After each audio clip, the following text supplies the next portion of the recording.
All right, everyone. Thanks for coming to Crasman.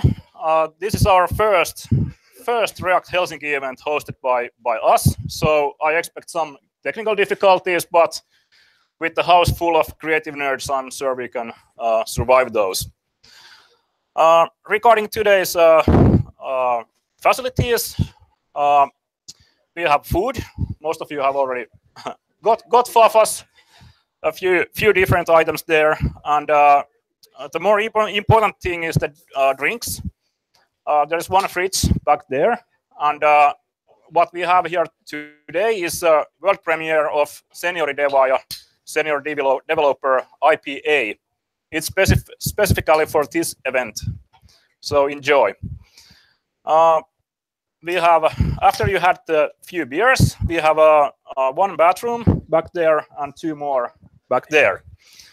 And I hope that with the trash, use our trash cans, which are located almost everywhere around the office. So welcome. And a big hand to Oleg, Jonas, and also our Hanna, who has been organizing the event.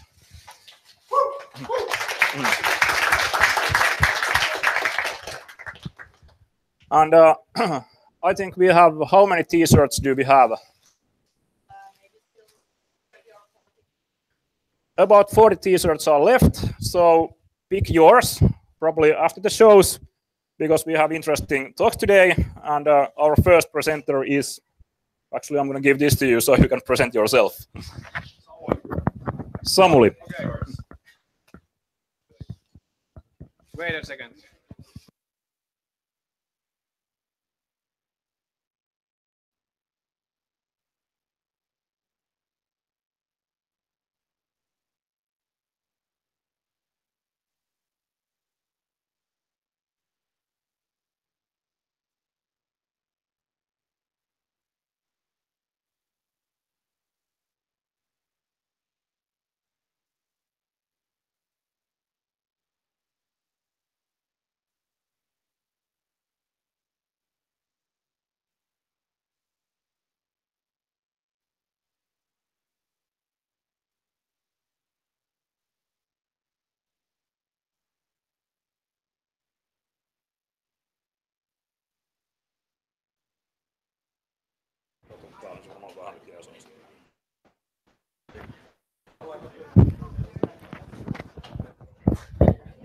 Good evening. Nice to see you all here. I'm going to talk about React 360.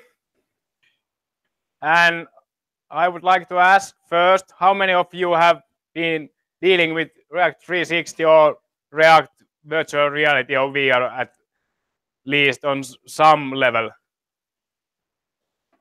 Few hands. Okay, nice to see. And I'm having this kind of sheet only to rehearse some presentation giving, and this is going to be quite long presentation, about 45 minutes. We're going to have some live coding session and all kinds of stuff. So relax and sit down if it's not possible. Okay, stand up.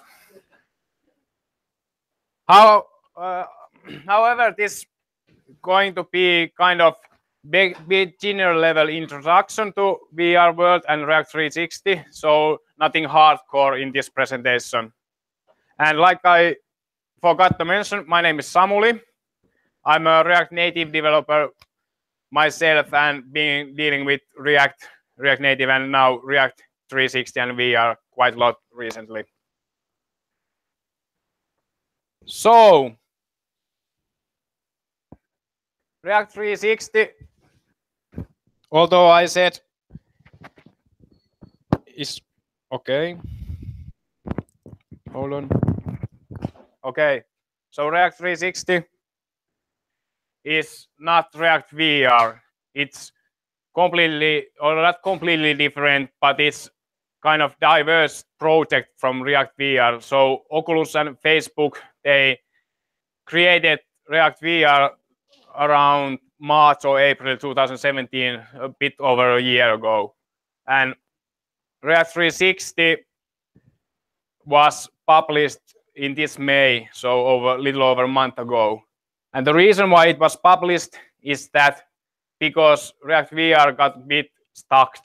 It didn't have a good impression. People never actually took advantage of React VR. So they kind of made this kind of facelift, and of course the optimization, performance optimization and code level optimization and the API is a bit better in the React 360.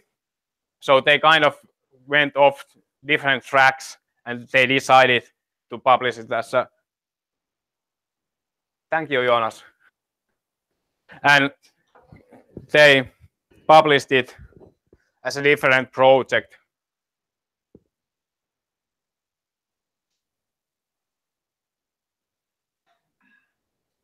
This is not going good at all.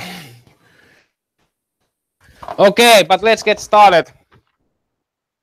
The simple way of React world or React in general is we get quite lots of stuff by doing basic React 360 client command line interface installation.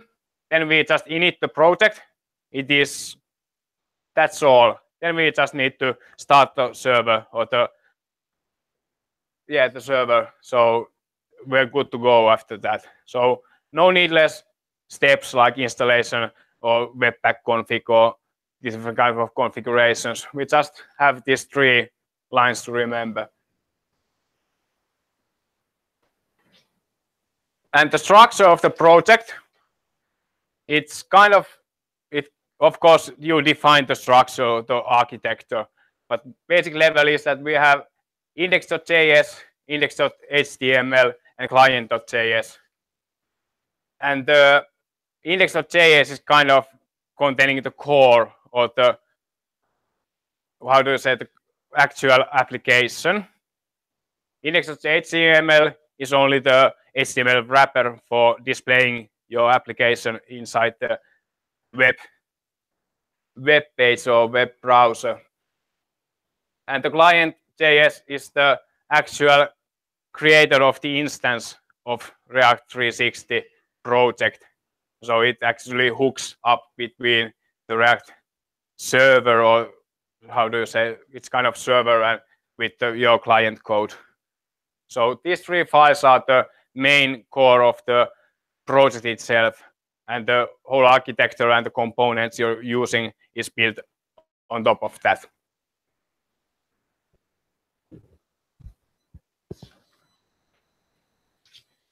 Then we go to the core components or the core component API. Practically, or in practice, there are 5 different core components. View, which is kind of like div, if you consider the HTML div element, it's kind of same. It has some properties or properties to give, but in general it's very similar to div. Then we have text element. Well, it's kind of span or paragraph element. Image, like an image element. We define the source for it, the load handlers and stuff. And this is kind of the displaying images, or the flat 2D images on the React 360. Then we have entities. These are referring to 3D objects. So when we have defined, actually I'm not that good at myself with the 3D modeling, but when you have defined the 3D models or objects, you can display with the entity component inside the project. And last, we have this VR button, which is kind of abstract to define something to be clickable or pointable if you consider the virtual glasses and the actual raycasters, or when you try to click from the device controller. This VR button also allows you to use cursor or pointers in the project.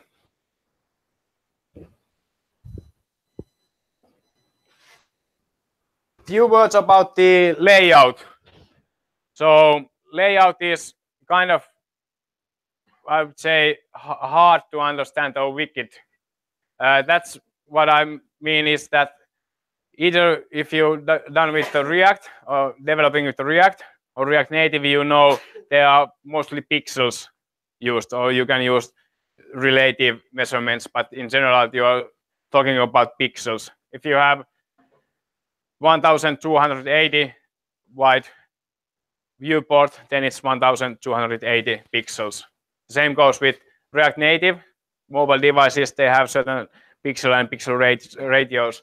But the difference is that in we are a virtual world, we don't have pixels in that sense. So they have decided that the full viewport width is 1000 something, and the height of the viewport is 600 of something. There's no actual measurement what is the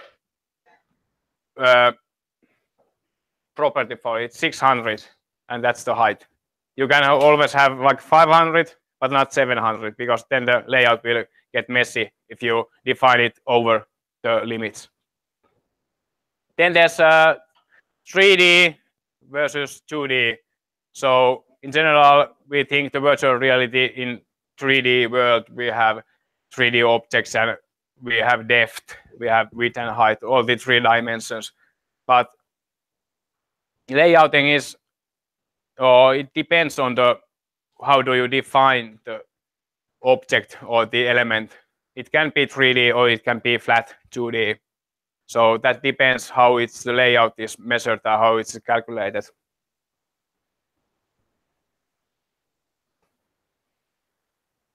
Now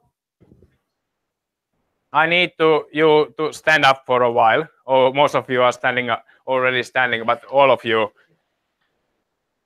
Okay, cool. And then we stretch our hands up, or put them a bit lower so you can barely see them with your eyes.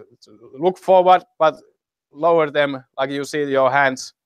And then stretch them to the side, still being visible, and then down, and as down as you can still see them, and then forward in front of you together. Okay, thank you. Sit down. That's the surface. So like I said in the previous slide, that there's going to be 1600. So that's one surface, 1600. It's the viewport you actually see when you have the glasses on, or you have some view. You're standing inside something and you have the surface. And now the idea is not like you could say like, here's the surface, I want something to be here.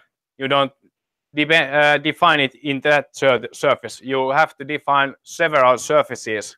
So your world is going to be built about surfaces. There's going to be surfaces everywhere, basically. Then that's going to, how do you define the world when someone is turning around? And these surfaces, they can be 3D or they can be 2D, like 2-dimensional or flat surfaces, or they can be like cylinder kind of surfaces. I'm going to use flat surfaces because it's much more easier to explain how the layout is structured and how it's actually easier also for me to build up something that is like the mindset is for 2 dimensions, because we've been playing so long with 2-dimensional world like web sites and mobile applications. So at least for me, it took quite a while to enter the 3D world and understand the actual depth dimension and how to lay out stuff inside that. So I have a project. It's called Botlist. Oh, did I pronounce it wrong? Botlist. Botlist would be perfect, the Botlist. And it's about having this kind of virtual liquor store or alcohol beverages like Alko grocery beverage store. And you can go inside it and browse through the categories or the shelves and compare the products, like having the descriptions and rate my beer ratings and or within your wine reviews and ratings. Because that would sound a very heavy project to go through in 15 minutes, I made a bare minimum viable product. If you want to fund it or buy it, I can sell it you to a very special price, my friend, and after this show. But now it's a maybe. What if you give some space on the couch? Thank you.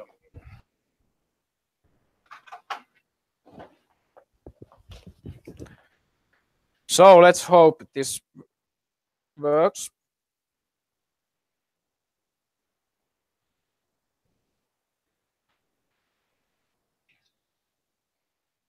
Should it look like this? No. Okay. I'll try my best. Anyway, I have this server started up, like with npm start. And then we have the browser. This is not looking good. This is not my demo. So we do like this. Then we go. Here we are. Can you see it? Yeah. And it's from Algo. There's some customer. Algo Itäkeskus. It's I shot it with an Apple iPhone. You understand it's done with iPhone, so it's a bit hard panorama. And I took it like last Christmas, as you can see. Okay. Don't mind of that. We can have full panorama 360 images as well. But in general, this is the world we are dealing with. Daily dealing with this world. And now I'm going to show you. This is like too much. Can you see in the back? Now? Cool. So basically, this is like the minimum version of the installation. We have quite few dependencies and dev dependencies inside the project. Then we have, like I mentioned, index.js, index.html, and client.js. And what is going to happen here is also that I have this structure of my architecture of my project, so-called architecture. But we have actions, components, config, containers, and services. And these services are now the most important part. I try to emphasize that we have 3 different services in use. We have bottom shelf, so the bottom level of the shelf, we can see, I can show you later. Then the top level of the shelf, and then we have the information surface.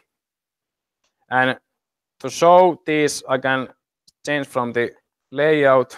Let's put them like this.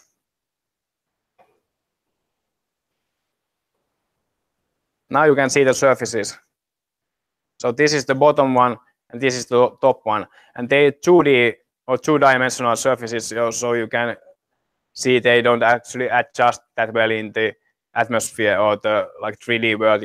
They're not cylinders, they're just flat surfaces. Oh. But what we're going to do here is that we have these surfaces defined in the client.js, how they look like, 1600, like I said, and flat surfaces. And then they are just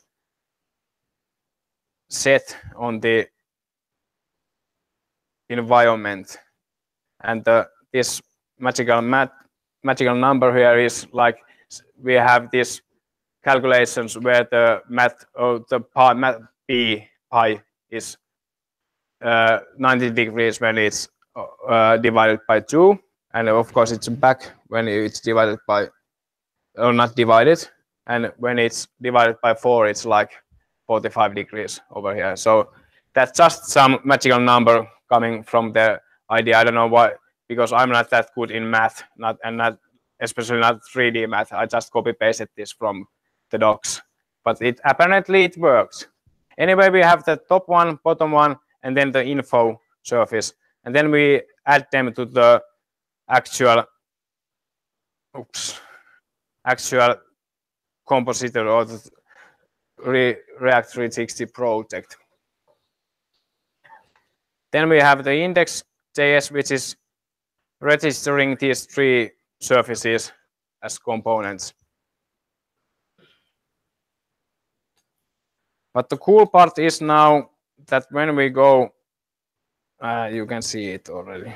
When we go inside here, we can have bottles there coming, or beverages or items coming from the database I created. I can show you the database. It's inside the actions. It has 2 items, and you can see when we go over here, we can see the item. It's Aventinus. How many of you know the Aventinus beer or have tasted the Aventinus? Yes, great. And when we point it or click it, we get the info surface. Best beer in the world. No, it's not over this valikoima, but we have to check it later. Maybe we can add it here. But then we have the bottom shelf. We have something over there. Yeah, it's Pirkkaulut. Not actually sold by Alko, but you can buy it. How many of you have drank Pirkkaulut? Most of you, okay. And we can see the same information. Pirkkaulut, second best beer in the world. What is the best? It was the Aventinus was the best. So this is done. I can show you the actual component, so-called clickable item. This is quite rude code. I don't recommend you to copy paste everything, but in general we have this clickable item, which was the one bottle in the shelf, and it has the opacity, as you saw the cool animation of opacity. It's kind of invisible, and then it comes visible. Invisible, visible. And this is done with the very same API that the React Native has, and the animated API. So it's very similar. So in general, the React 360, I have to mention that they have made shortcuts by developing it, or shortcuts, but they have took lots of components or the core components and the APIs from the React Native. And that's the good part for me, because I'm a React Native developer. It's very easy for me to understand. The bad part is that the documentation is like, oh, go fuck yourself and check the React Native documentation. This is like the approach from Facebook and Oculus, that you can learn React 360 by learning React Native first. And that's I would say it's a bit immature approach at the moment. But anyway, let's go forward. Here we have this VR button I mentioned. Maybe this is better, go even bigger. So it basically has no actual visibility. It's more like wrapping the image we have and then defining event handlers. And then we have the actual image over here. Then we have my cool state machine or state management. It sets the async storage, which is kind of local storage in the React Native world. That, oh, it's updated. So now we have the info surface, which is listening to this, whether the async storage is updated. So this is my state management. I didn't took Redux or Mobax for this demo. But the whole idea is that we can very simply, I would say this was simple for me to build from scratch while learning the parts of the React 360 curves. But in general, we have quite similar kind of approach than we have all the React projects or React Native projects. What I'm going to say is that if you are confident with React or also with React Native, then you could or should be confident with React 360 as well. And well, that's the point of this live coding section. This is analytics, it's not anal, to be precise. I have lots of those quite weird words in the tab bar, but I think you all do. Okay, let's continue. So that was my live coding. I didn't write that much of code, I just presented some. But if you have any questions, I can answer later on. I can show you more code and tell you how the React 360 actually is built and how the project is functioning and what you need to take account of. There's not too much time to explain everything here in this presentation, but I would love to if you want to contact me and ask more questions.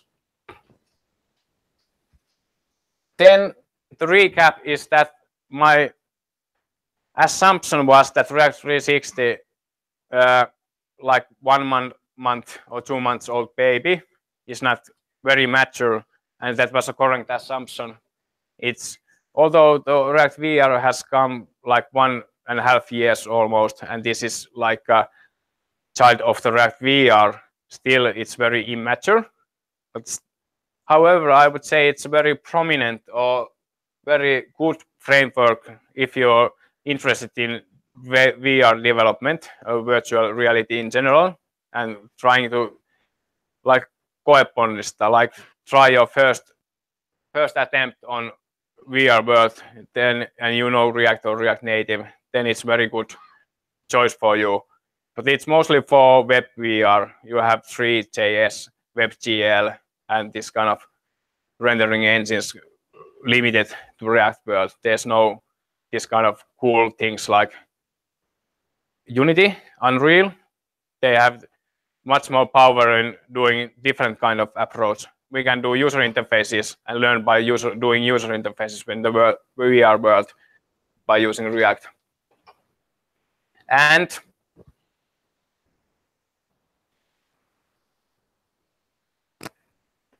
there's some resources in this presentation. I made a small link about this presentation. It's found in presentations.hakoniemi.net/React 360. I think I should do at least this for it.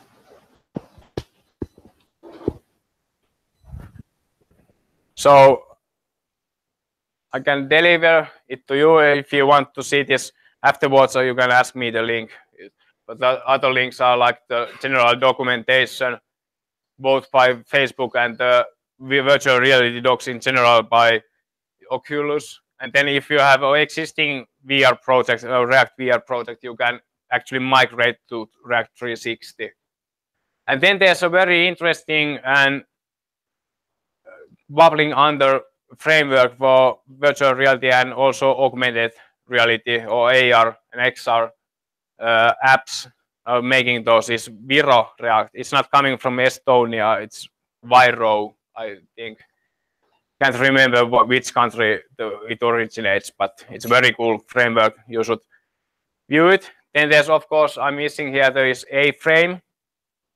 It's one good framework or library also for VR and AR stuff. Then I'm blogging in Medium, on Medium, about React, React Native, and React VR stuff. If you want to follow me, you can click the link somehow. And then I'm also on Twitter, tweeting this and that, but some kind of rude jokes sometimes, but usually also something topical. Okay. I was a bit faster than I thought. Thank you, React Helsinki. Do you have any questions or feedback? I would love to have also feedback right now or after this, but questions? You have the React Native as a dependency. So, like, what parts of React Native it's using? Because obviously that was running on browser, so can't run Java or Yeah, I think it's the APIs coming from React Native side, like the animations, animated API. They have. I read about what was the purpose of React Native other than this the APIs, but I can't remember it at the moment. What was the actual reason they used React Native in the project? But apparently, it has been a good choice because the decision was already made in React VR like 1.5 years ago, and now it still exists in the project or the new framework React 360. But I cannot direct answer this kind of good answer to give you about why the React Native actually is. Maybe it has some synergies with APIs. Yeah, that's my assumption. Yes. The register component in your code. So I think it was for the surfaces. Yeah. You register every surface that you Exactly. That's why I usually have in React Native projects, I have containers like defining login container and privacy policy container or info container and this kind of containers. Then they have components. But here we have surfaces, which is kind of these main components. We have this info surface, we have top surface and bottom surface. And then they have the containers, which has the components. So there's an extra layer of stuff. Considering the normal React or React Native process, we have to have those surfaces defined, especially when we're using multiple surfaces, which is quite common. Yes? So you asked what are the target devices, and yeah, the main target is web VR. So we're talking about web browsers in that sense. Like technological point of view, but I have HTC Vive and I have tested these and they work pretty well also on HTC Vive. Of course, you and maybe Oculus, but I haven't tested that. But of course, you have to have these third-party libraries defining the raycasters and the actual these controllers, how they behave in the world of this project. You have to say explicitly tell the client that, okay, when I point to this place or when I step over here, what happens? So they are a whole different world. So the basics are coming from the web VR only. Right. More questions? I have one more thing. Yes, please continue. Do I have time? Yeah, you have time. Yes, perfect. So we're going to have a GraphQL event or conference in October. October 18th, there are going to be workshops, and October 19th, there are going to be the actual conference. And I made this cool slide, or actually we made a cool raffle, so I was able to make this cool slide. But we have the GraphQL Finland raffle for one ticket for the main event or the conference. It's located in bit.ly/GraphQL-Finland-raffle. And it's for registering the actual newsletter or this kind of news package about the GraphQL Finland when the tickets are coming to be sold and on sale, and when the website is done, and when the speakers are and the venue is represented. But if you sign it now or today or this week, soon enough, because we're going to close the link soon, is when you got inside the raffle, and we will hope someone actually wins the ticket. Some of you, I mean. But I think that's all. Now I don't have any more things to go through. So. All right. Let's have a 15-minute break and then continue with that.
And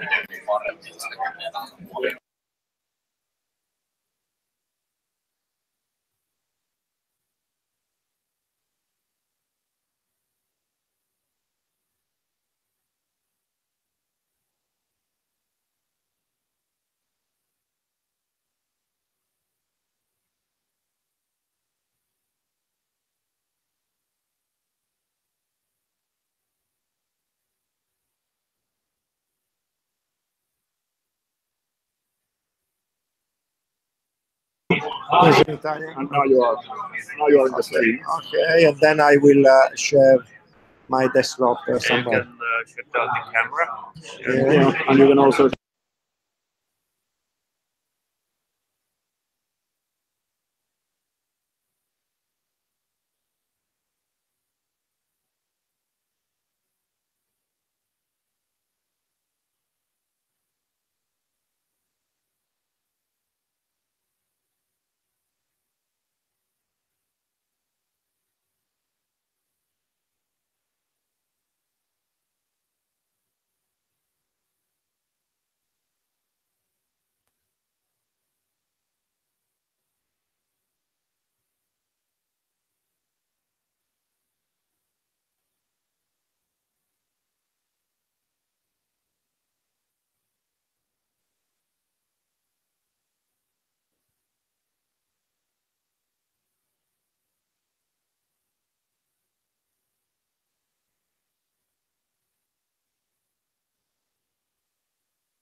Arno.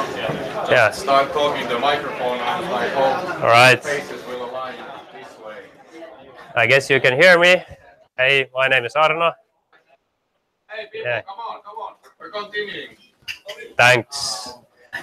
I get the attention. Yeah. Hello. Yeah, my name is Arno Hietanen. I'm the business guy in Payment Highway. So I know you will not be listening to me, but I will talk anyways. And we have Stefano here, who's one of our developers. So he will do the actual presentation. I'll just bubble here.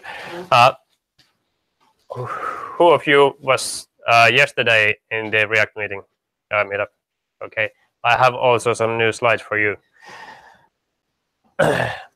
Yeah, okay, so to build a context here, so what we are talking about actually, let me say a few words about like what kind of components are in place. So of course we have our app, so a React app or any app, and then it has its backend, sure, and then we have Payment Highway APIs. This could be any payment gateway, but the main idea is for you to understand that like there's something behind these payment APIs. So of course behind Payment Highway there are these acquirers, which are actually the like institutions accepting card payments, for example. Usually you talk about card acquirers, and then we are connected to mobile pay, masterpass, and so on. So you get like multiple payment methods through a single API. And behind that there are card networks. So these acquirers connect to these card networks, and then finally there's the bank that has given a card to you, so you can pay. All right, and of course Apple Pay is somehow integrated into all this. But yeah, so and this PCIDS is payment card industry data security standard, a huge word. So all these services are under this data security standard, which is not too easy to follow. But of course, we do it, all these players do it. And basically what it means is that if you or your app handles card number input, or uses Apple Pay, which in turn requires you to like have a card number, then you will need to follow the PCI DSS or use a service like Payment Highway, who then follows PCI DSS, so you don't have to. Okay, so that's why there are services like us. So we take care of the like card payment security, and we provide APIs for multiple payment methods. Cool. Yeah, so what we provide, of course, we are a service and toolkit for you. And as I said, we take care of the security, and we actually have a really good helping chat. So our developers will actually answer your questions. It's not like you get some first line ASPA answering and knowing nothing. So you actually get a developer to developer chat on our website, which is cool. And you can see it there. So Apple Pay, what is it then? Well, basically it is nothing more than a card payment, but it has added security, added like easiness of payment through the Touch ID, Face ID, so biometrics combined with a card payment. That's basically what Apple Pay is, at least online, if we're talking about apps and websites. On the brick and mortar, it's of course tied to the NFC and these kind of things. So it's a card payment, nothing fancy, but it means that you will need a payment gateway of some sort to handle the actual card payment. You cannot do it without some service that handles or manages card payments. So yeah, card payments like Apple Pay are paid to you by your gateway or your PSP, and it doesn't differ from like a payment where you enter your card details. In that sense, will be paid to you in a batch or something, and it shouldn't and usually doesn't cost anything more than a normal card payment. So there are no extra fees for you. I mean, if you're you are like the merchant, you're building an app where you sell something, you will get as much revenue from Apple Pay payments than from a normal card payment.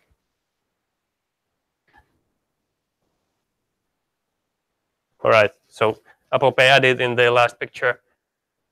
your app will need to talk to Apple Pay, and your app backend will need to talk to Apple Pay, and it will need to talk to Payment Highway or some other payment gateway accepting Apple Pay, so that the payment can actually flow through some acquirer to the bank and you get the card payment. So this is like the overall setup. Yeah. Now I hope we get to something more interesting. So you're going to get the code example here. It will be like a walkthrough with Stefano. Thanks.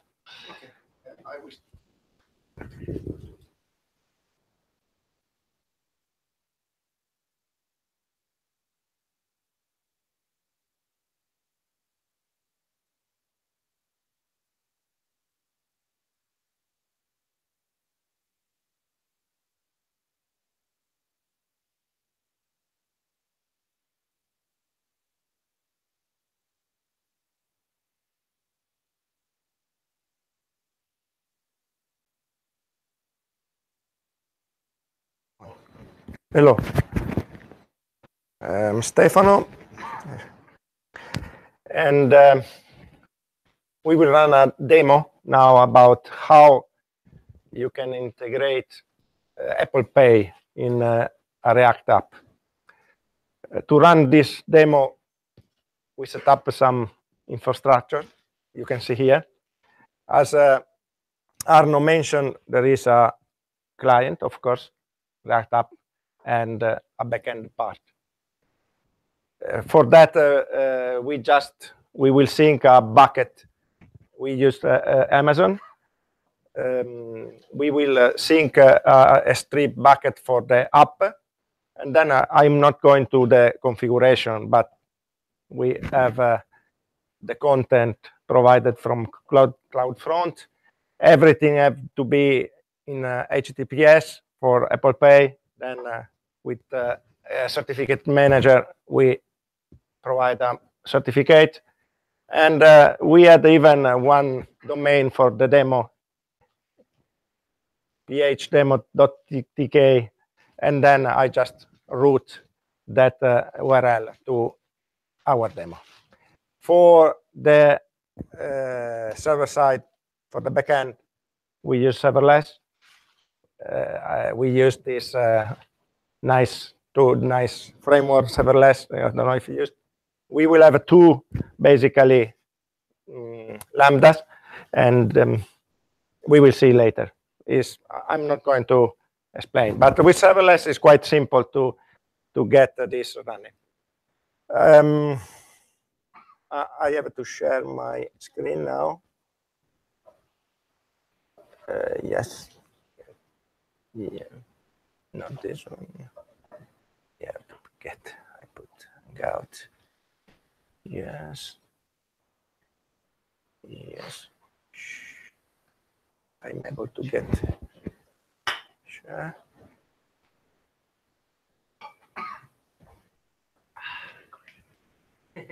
Yeah.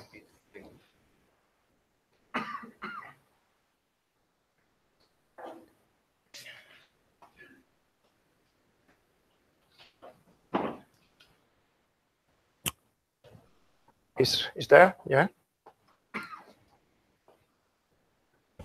Okay.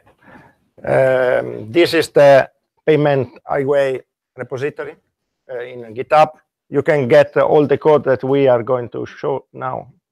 Just have a look. This is Payment Highway Apple Pay web demo. Here, at the end, you have some reference, because just to, if you want to get up and running, you have to just going down to this Apple Pay documentation. Just a quick. This is the first page that I want to show you. Is you see that there are in the client side, two API that can be used for the payment.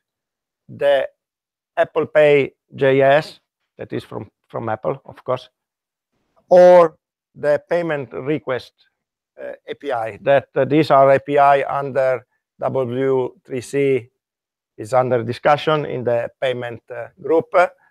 is there is already something working. At least in this demo, we have both running in the same. You can choose which one we will use, and works in Safari. It doesn't work in.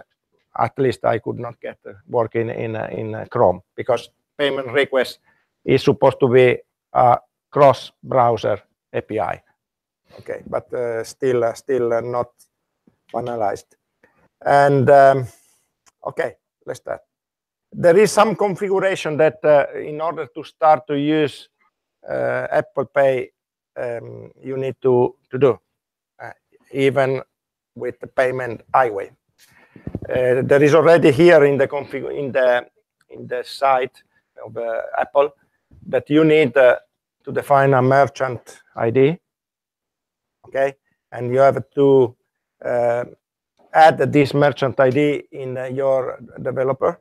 This is just example here. This is our, and you see that we have our payment highway merchant defined.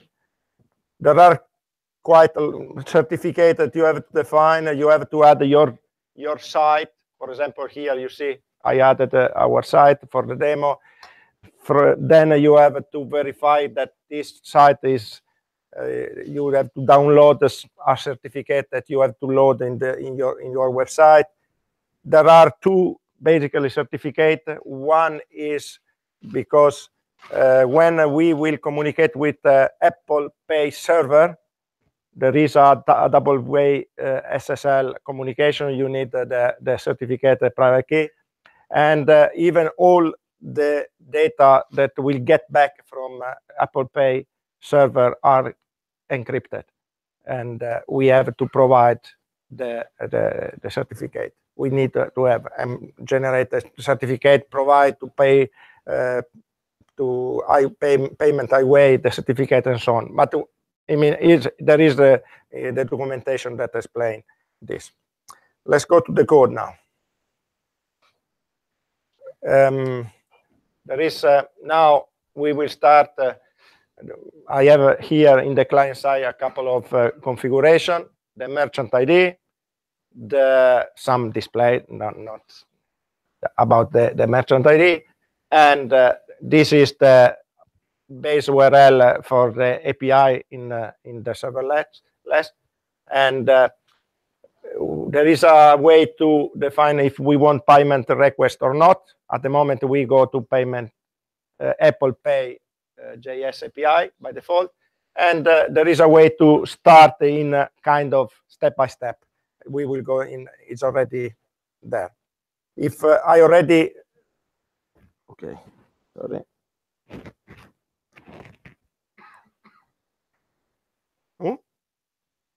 What's? I don't know why it doesn't work. Don't know why. I will move this to another screen. Okay. Let's see if it works there. Yeah. Okay.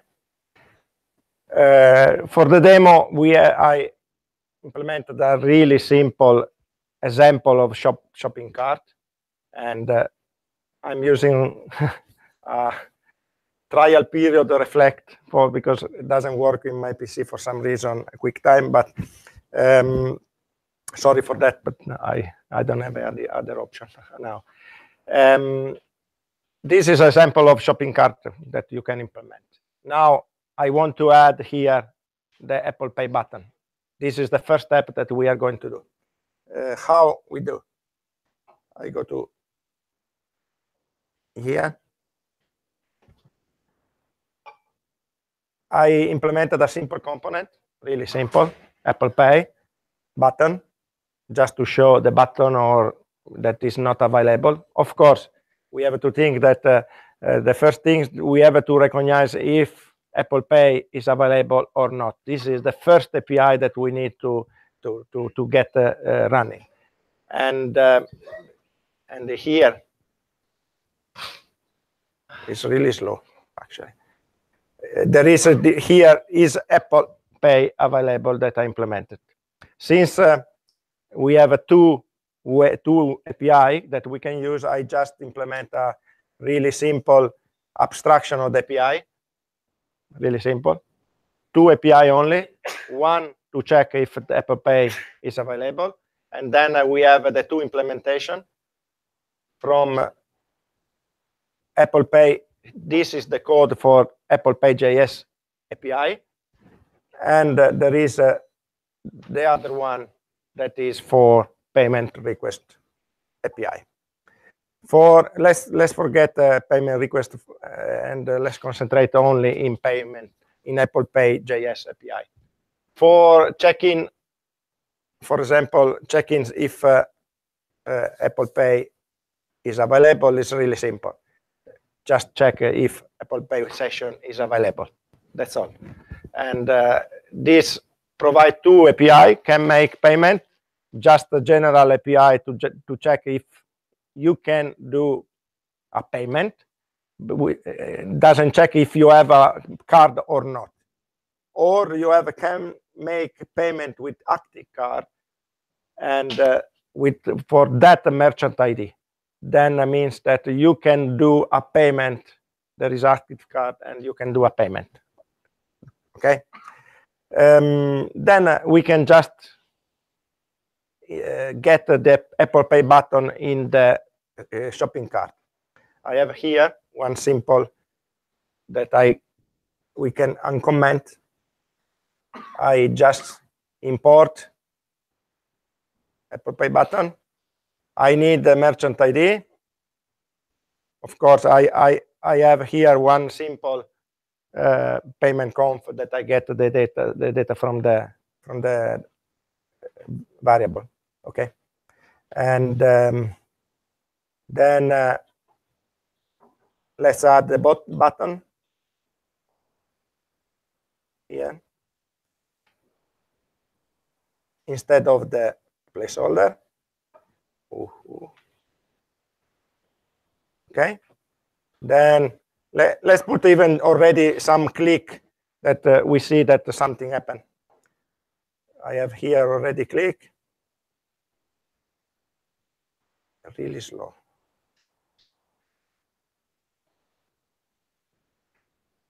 And let's bind the click.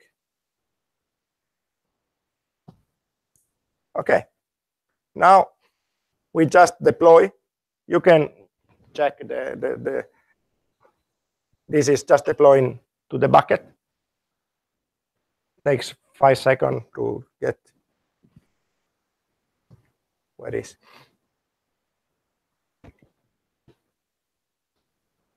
Disappear. Okay. Okay. Now I refresh. And we have the button. Okay. If I press the button,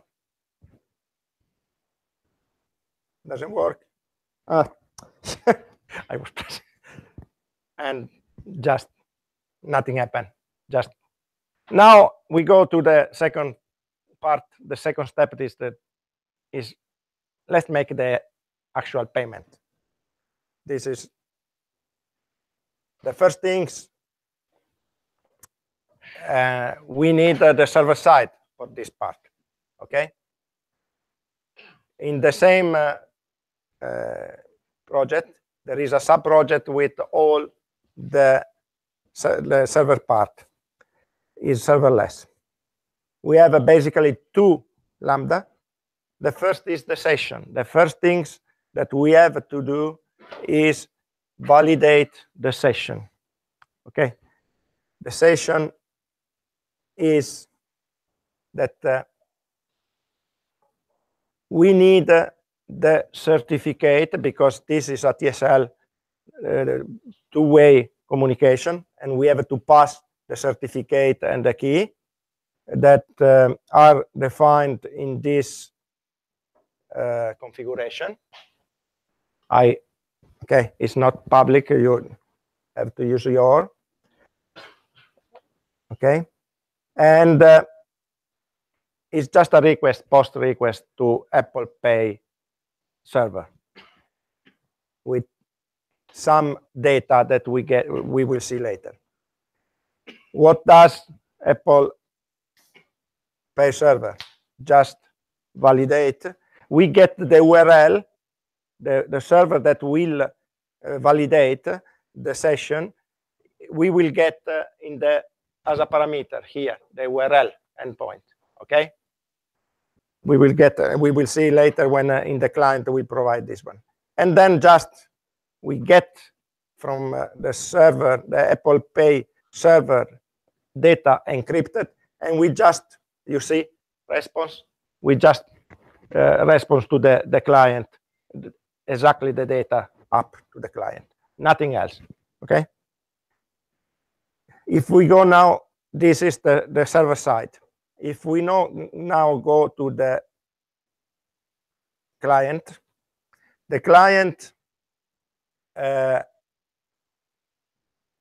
have to basically do a request to the server side. I created a simple REST client API, really basic stuff, nothing that with two API. It's really slow. Perform validation, and you see the parameter that the data that we have to pass to Apple Pay server, the merchant, the display, the domain, and the URL. The URL we will see now from where we get, and just a post, nothing else, and get back the data from Apple Pay server. Then if we go in the handler, basically this is in the client side. When we press the button, okay, we will call this perform Apple Pay payment. We pass to this function the currency, the item that we are going to buy, some label that we will show in the and the amount. You see that the first things that we do here is Apple Pay session. We create Apple Pay session with some parameter. This parameter are here. Just up some parameter, country code, and the total, and so on. You can see later is quite clear, nothing difficult. And we get a session here. From the session, we have there are three callback. On cancel is clear. Callback if you will cancel the payment. And there are two. One is the unvalidated merchant. That is the one that as first we need to validate the merchant. That we basically, you see here, we will call the REST client API, and we get an event from Apple Pay client. In the event there is the validation URL, this one. This is the URL that we will call in the server side for the validation. Okay. One thing, this cannot be done in the client side, have to be done in the server side. Just you see here, from the server we will get the data, basically the session from the Apple Pay server, and we have to just pass the response to the complete merchant validation. That's all. Okay. If now we add this step 2,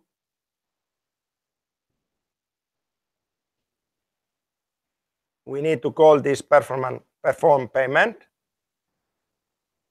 We need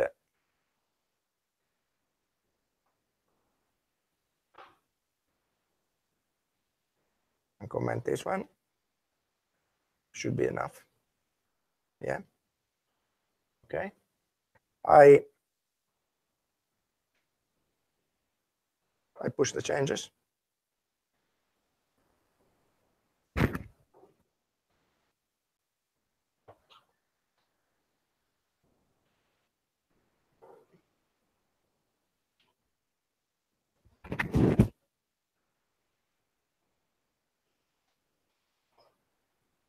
Okay, so now I refresh. it might take a few seconds to get. If I press Apple, now we get from Apple Pay the dialog with the item that we pass through, the total value, the label, and basically at this point we went to our backend. We communicate with the Apple Pay server. We get the session back, and this is displayed. Now, there is the next part is I authorized to pay with this one. Okay. So far, we didn't go with the payment highway. Now is the place where payment highway join the game, because I go again in the server side before. In the server side, we have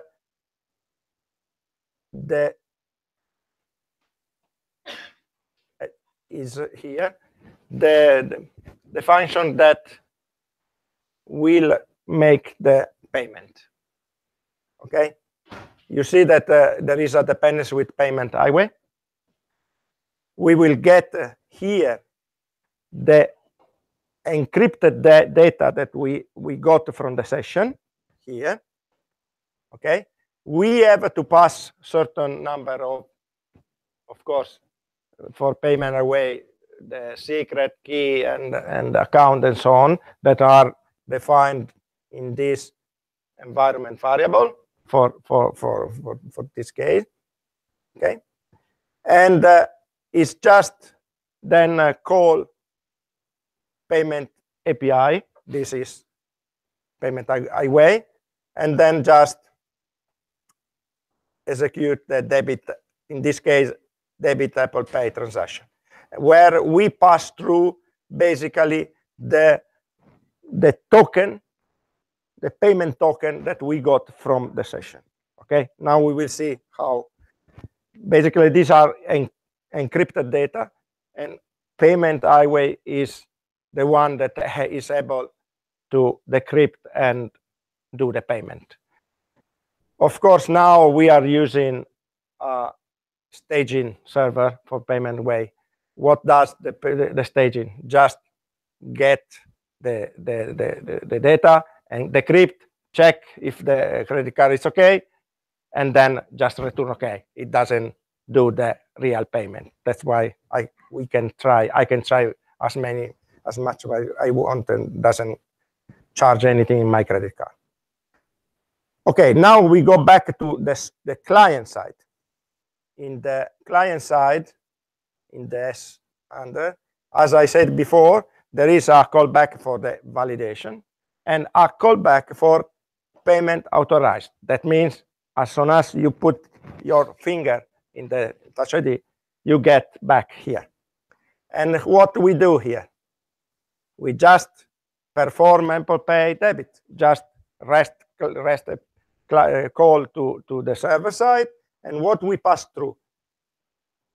This is some information, amount, the current code, and this is the things. We pass through the payment data encrypted. Okay, and if we get, this is Apple Pay API, return 100, that's done, the payment done. If now I start from scratch, sorry, I go again here, I pay, I put my finger now, and payment successful. That's all. We can go and see that we can change the environment variable and use the payment request. Just deploy.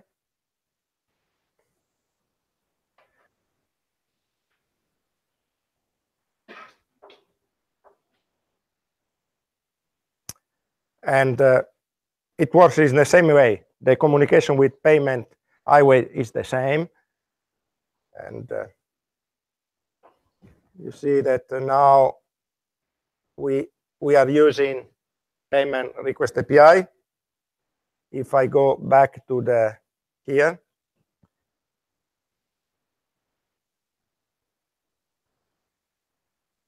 and then payment successful. Forgot something. That's all. If you have some question, I'm happy to answer.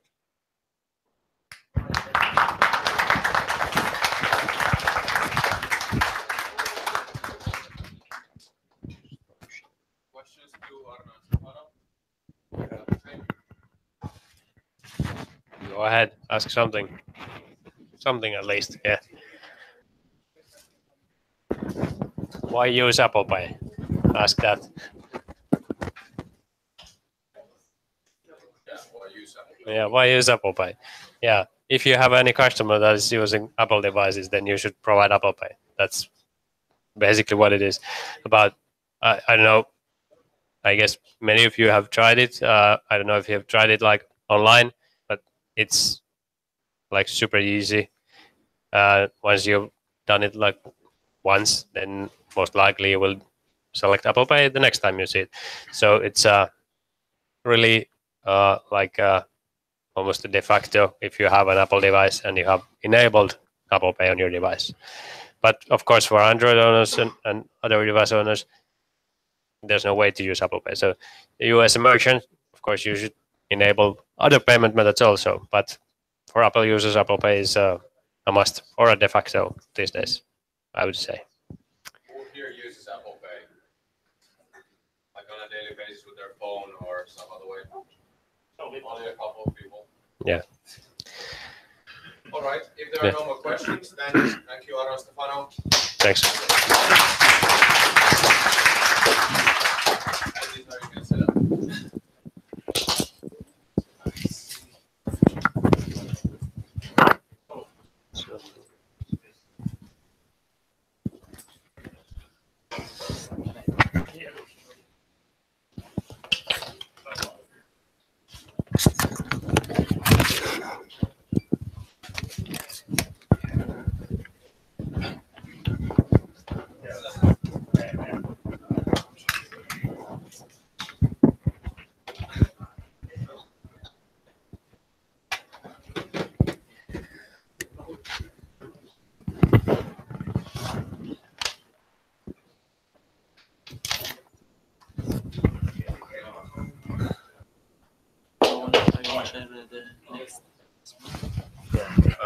You can put some change if you're sharing.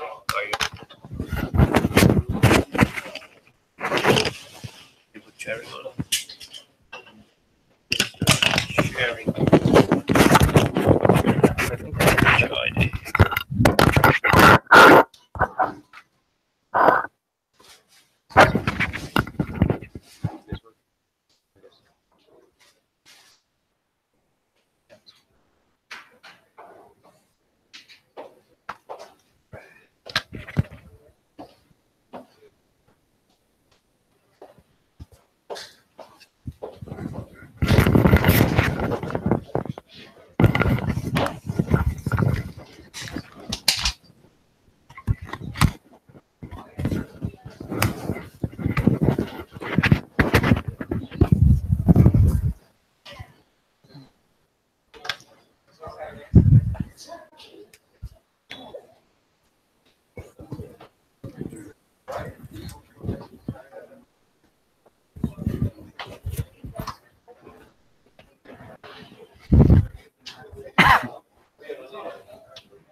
Is it this if I wanna?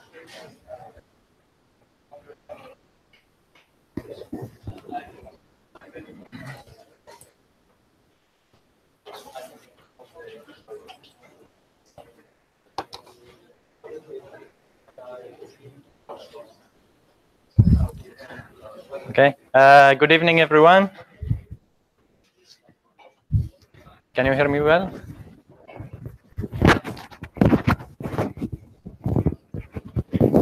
Is it better? Okay. Good evening. My name is Nizar Rahme.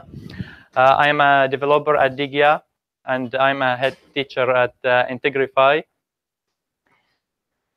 I want to introduce you quickly to Integrify. We are running like now development boot camps, and we were celebrating last week the graduation of our first batch, and we run development boot camps for 6 months. After that, we land our students in jobs, and we successfully made it with that batch, and they are now working. Integrify is going really quickly. To give you some insight into how quickly it is, can I ask people from Integrify to stand up? Okay, thank you.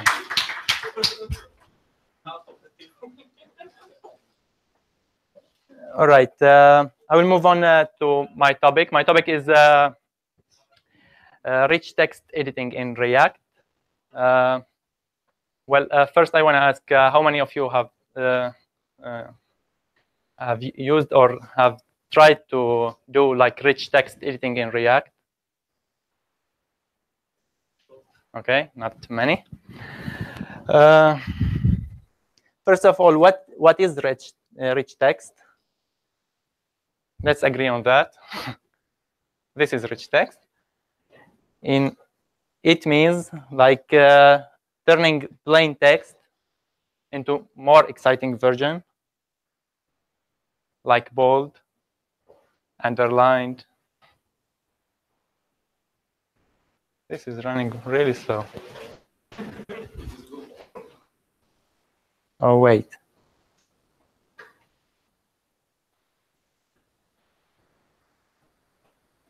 Okay, colored, underlined, bigger, smaller, and italic, and so on.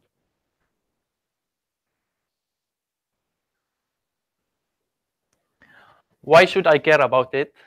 You might think yourself that I'm not gonna like re-implement Microsoft Word in the browser. But it's not like this. Nowadays, you might run into this kind of inputs where it's not just like a plain text here, if you think about it. Here's like our daily use of, for example, Slack. There is something going on here. We have emojis, we have like hashtags, and we have like really rich text inside this input. Here's one example from Facebook. If you are adding like a comment, it's not really like visible here, but here we have like a blue background. Here we have like a hashtag. Here we have like a @ sign, and here we have like an emoji.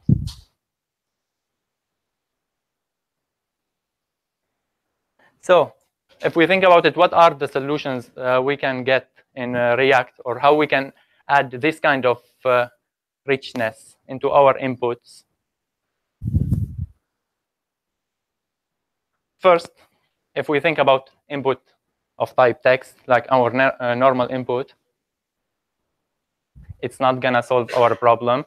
Why? Because normally inputs, they only allow us to add one line, and they don't allow us to add like rich text. We can only add like plain text. Second, if we have text area, it's more flexible than input. We can add like many lines. We can add only many lines. We can add like basically like rich text into text area. But we used to hack it with text area, actually, and it was hacked not only like by us, by a lot of other companies like Facebook as well.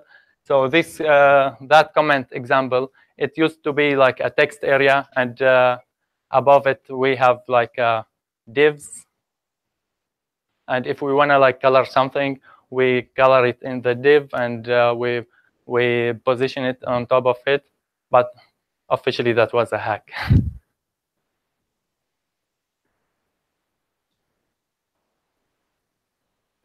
Or we can teach the user to use Markdown, as we are doing here in Stack Overflow.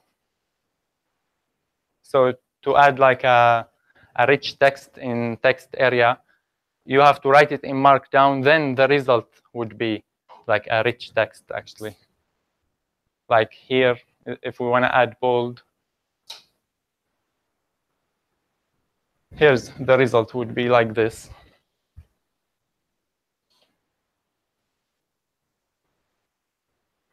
So what we are going after is this editor.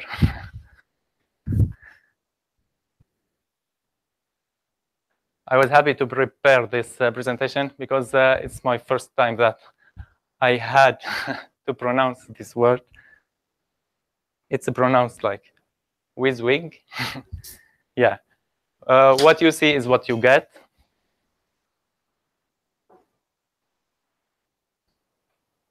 So how we can do it? It turns out we have like content editable in HTML, and it's been there for like quite long. It's implemented in 1990s, I guess. And basically, all you have to do is to add content editable through to any HTML tag, so the user can add like whatever he wants, and the browser will implement it like or add the proper HTML tags. But it has quite few problems. For example, if I added the exact same text to both to my content editable like element, for example, this div, Firefox will implement it in 3 divs, while Chrome will implement it like in this way. And Firefox will add like a break here, break tag, and Chrome will not. And here we are only talking about Firefox and Chrome. We haven't touched on IE.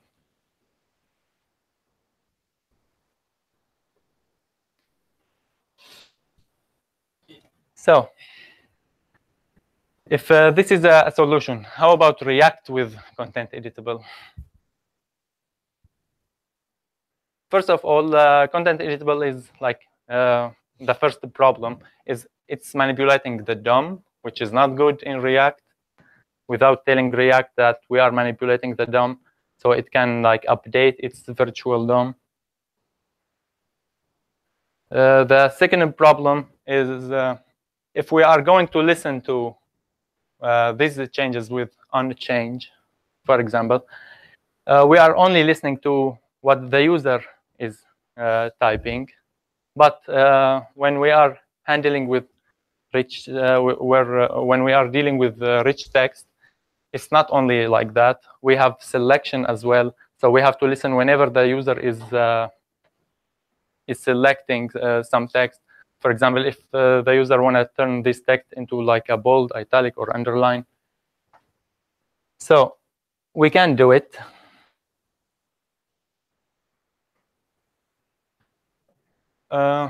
Here I'm gonna like talk about Draft.js. Draft.js is like a solution for this problem. How many of you have worked with Draft.js?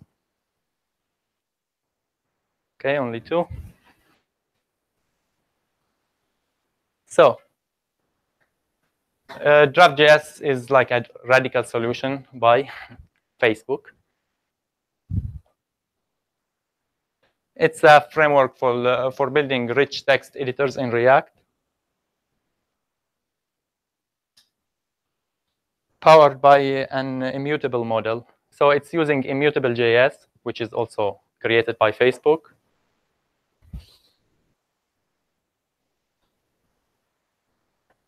Basically, what is Draft.js? It offers us like this controlled component. Controlled, we have this idea in React for inputs. We have controlled and uncontrolled components. Controlled, it means we are controlling the value. We are passing the value to the input, and we are passing like on a change. We are listening to. We are passing on a change to the input. So whenever the user is typing something, we are updating the state based on this on change. But the value in this component is what's called editor state. And here how it looks like in practice. So this is the component editor. And here we are passing like the editor state, and here's on change. It's just only updating the state. All right, and if we take a deeper look under the hood, what is editor? Actually, it's a div with a content editable true. All right, why they go with this direction? Actually, because it turns out that content editable is not that bad. It offers a lot of things out of the box. For example, selection and cursor, like the cursor position, and a lot of things. And above all, it's supported in all major browsers. So they are taking only the good parts of content editable, and they are trying to control it. What's this? Oh, this is later. So what's editor state? Actually, editor state is this. It has this and this and this and this, that, this. All of this stuff. Okay, we asked for control and they gave us everything. Basically, what the most important things are current content and selection.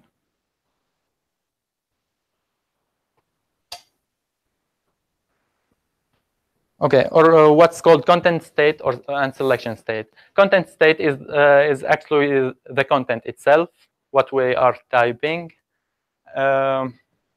Both of them are immutable JS records. So and they keep a track of every single change. The content state, it has this structure. It is split our content into blocks. Each block has like a list of characters. So every single character is represented inside this character list, and the style of this character, and the type of the block itself. It could be like header, it could be like a paragraph, and you could add your custom blocks. And we have selection state. Selection state for controlling the selection. So, and editor state, it looks like this. If we just write foobar on the screen, you would get these.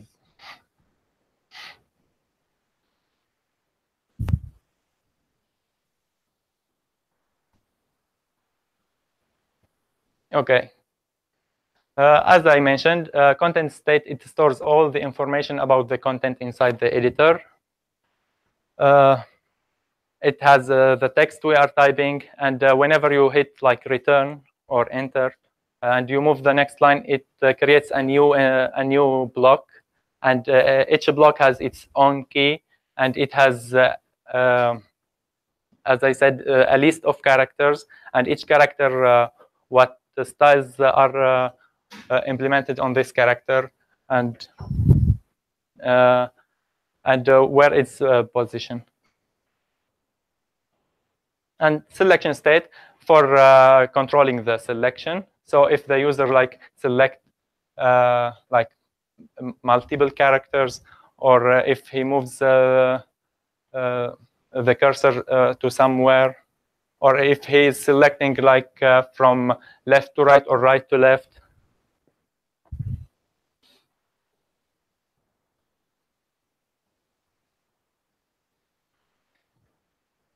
There are cool libraries built on top of Draft.js. Actually, Draft.js is just to give us like the bare minimum or the skeleton to implement something more advanced.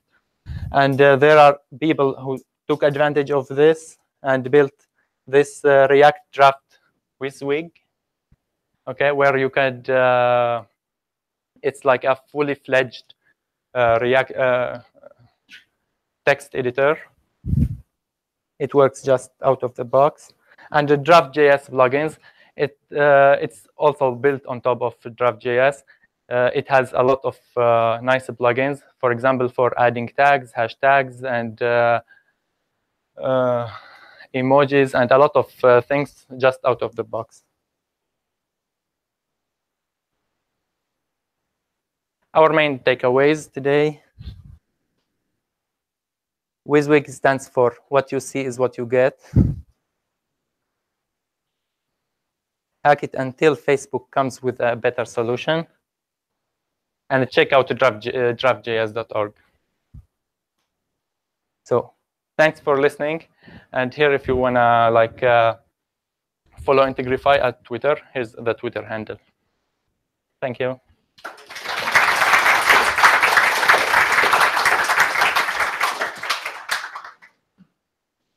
Okay. Right, any questions? Did you try to build custom modules? How you feel? Honestly, it has a steep learning curve a bit, Draft.js.